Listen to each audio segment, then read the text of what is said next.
আসসালামু আলাইকুম রহমতুল্লাহি ওবারাকাত। সম্মানিত ভিউয়ার্স, কেমন আছেন? আশা করি আল্লাহর রহমতে ভালো আছেন। আমিও আপনাদের দোয়ায় আল্লাহর রহমতে ভালো আছি। ভিউয়ার্স, শুরুতে জানাই শাহাপুর কৃষি চ্যানেলের পক্ষ থেকে আপনাদেরকে স্বাগতম। ভিউয়ার্স, আজকে আমি আপনাদের মাঝে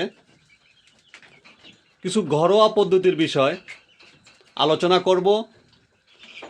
আপনারা ভিডিওটা না টেনে সম্পূর্ণ ভিডিওটা দেখবেন এবং মনোযোগ সহকারে কথাগুলি শুনবেন। ইনশাআল্লাহ যারা এই বিষয়টা না জানেন তাদের অনেকটাই উপকারে আসবে।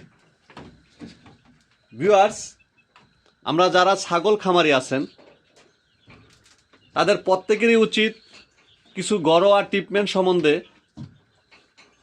জেনে রাখা, এবং প্রত্যেকেরই উচিত যে অ্যান্টিবায়োটিক খাওয়ানোর আগে বা আপনার ফার্মেসি থেকে ওষুধ খাওয়ানোর আগে কিছু ঘরোয়া ন্যাচারাল কিছু ওষুধ দ্বারা বা ঘরোয়া কিছু ট্রিটমেন্ট দ্বারা চিকিৎসা করা, তারপরে মেডিসিন ব্যবহার করা।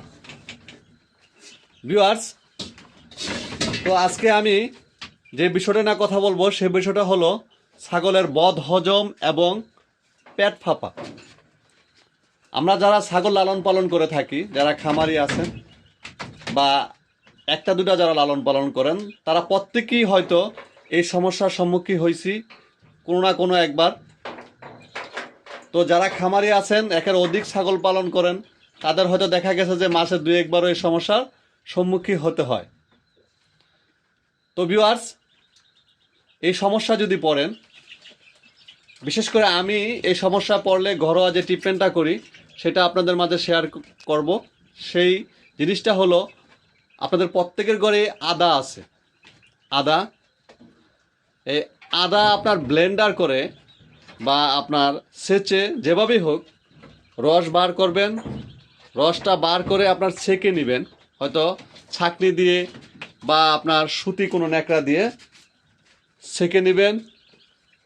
নেওয়ার পরে আপনার একটি 20 ml শিরিষ বা পিচকারি নেবেন, যে নামে চিনেন। শিরিষ নিয়ে আপনার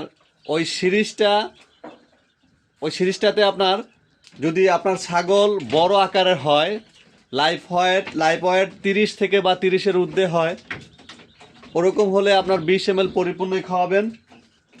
আর যদি আপনার 20 বা 20-এর নিচে হয় তাহলে 15 ml খাওয়াবেন। আর যদি আপনার 10 বা 10-এর নিচে হয় তাহলে আপনার 10 ml খাওয়াবেন।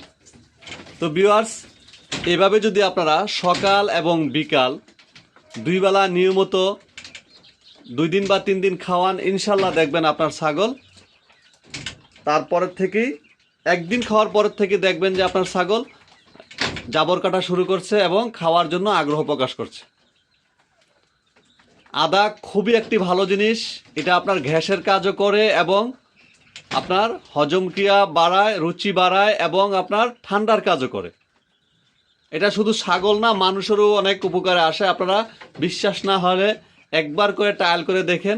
আপনার যদি গ্যাসের সমস্যা থাকে, আপনার এক টুকরা আদা চাবিয়ে ভালো করে পিষিয়ে নিয়ে এবং আপনারা একটু গরম পানি খেয়ে নিন, দেখবেন ইনশাআল্লাহ আপনার অনেকটাই উপকার পাবেন। তো ভিউয়ার্স, আমি আমার ছাগলের ক্ষেত্রে এই আদা প্রয়োগ করি ফার্স্টে এই সমস্যা হলে। আপনারাও প্রয়োগ করে দেখেন, ইনশাআল্লাহ ভালো একটি ফল পাবেন। ভিউয়ার্স, প্রথম অবস্থায় কোনো ওষুধ খাওয়াতে চেষ্টা করবেন না, কারণ ওষুধের পার্শ্ব প্রতিক্রিয়া আছে। প্রতিটা ওষুধেরই পার্শ্ব প্রতিক্রিয়া আছে, যেমন উপকার আছে তেমন পার্শ্ব প্রতিক্রিয়া আছে। তো আমি চেষ্টা করব আপনাদের মাঝে আমি যেই প্রাকৃতিক জিনিস দিয়ে ছাগলকে ট্রিটমেন্ট করি প্রতিটা জিনিসই শেয়ার করার জন্য। তো আজকে এটা শেয়ার করলাম। আপনাদের যদি ভালো লাগে আপনারাও এই জিনিসটা ট্রায়াল করে দেখেন। আর যারা জানেন তাদের তো কোনো কথাই নেই। আমার ভিডিওটা বিশেষ করে যারা না জানেন তাদের জন্যই করা হয়, আর যারা জানেন তাদের জন্য তো আর কোনো কথাই নেই। তো ভিউয়ার্স, আপনারা চেষ্টা করবেন ছাগলকে, আপনার বিশেষ করে ছাগলকে মাঝে মাঝেই আদা খাওয়ানোর জন্য। আদা অনেক একটা উপকারী জিনিস। আর একটু ভালো শুষ্ক জায়গায় রাখবেন ছাগলকে, স্যাঁতসেঁতে বা জায়গায় রাখবেন না, এবং খাবারটা আপনার একটু সুষম খাবার দিতে চেষ্টা করবেন। সুষম খাবার দিলে আপনার গ্যাস কম হয়। খাবার যদি আপনার এই ভুসি খাওয়ান, দানাদার খাবার খাওয়ানো যদি ছত্রাকযুক্ত থাকে তাহলে আপনার খুব দ্রুতই গ্যাস হয়ে যায়। আপনারা চেষ্টা করবেন ছাগলকে একটু গরম খাবার খাওয়ানোর জন্য এবং ছত্রাকমুক্ত খাবার খাওয়ানোর জন্য, দানাদার খাবারটা। তো ভিউয়ার্স, আজকে এই পর্যন্তই, আর কথা বাড়ালাম না। আপনাদের যদি ভিডিওটা ভালো লাগে ভিডিওটা শেয়ার দিবেন, লাইক কমেন্ট করবেন, এবং যারা নতুন তারা অবশ্যই সাবস্ক্রাইব করবেন। আমার পাশে থাকবেন। আমার পাশে থাকলে আমার আগ্রহ জাগবে, আমিও আপনাদের মাঝে মাঝে নতুন নতুন যে আমার জানা আছে বা আমি যেই জিনিসগুলি ছাগলের মাঝে প্রয়োগ করে উপকার পাইছি সেগুলো আপনাদের মাঝে শেয়ার করব। আসসালামু আলাইকুম ওয়া রাহমাতুল্লাহি ওয়া বারাকাতুহু।